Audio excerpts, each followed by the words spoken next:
Recording studio आमी।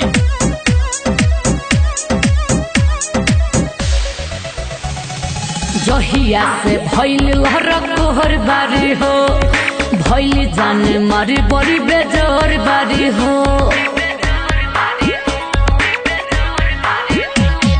जहिया से भइल लहरक तोहर बारी हो, भइल जाने मारी बड़ी बेजोर बारी हो। अरे में मेकअप ना हीरोइनों से कमी लगली, अरे में मेकअप ना हीरोइनों से कमी लगली।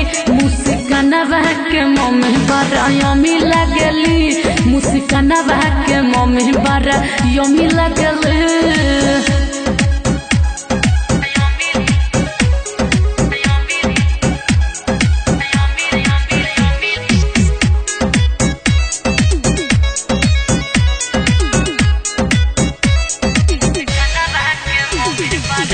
मारत नजरिया के थोड़ी नइखे, उम्र के इनका कोनो जोड़ी नइखे। राखेली कंट्रोल अपना फिगर के हो, बड़ी सहेज चीज भीतर के हो। ताजा जैसे तू रहवा के छेमी लगली, ताजा जैसे तू रहवा के छेमी लगली। मुस्कानवा के मम्मी बड़ी यमी लगली, मुस्कानवा के मम्मी बड़ी यमी लगली। म्यूजिक बाय विकास बिहारी।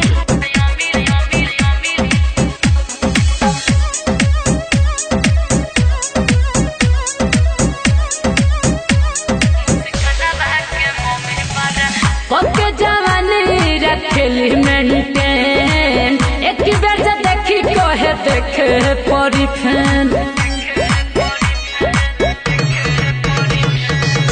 अपना याद से सबके लोभेली हो, सुजित बिरजू के दिलवा खो भेली हो।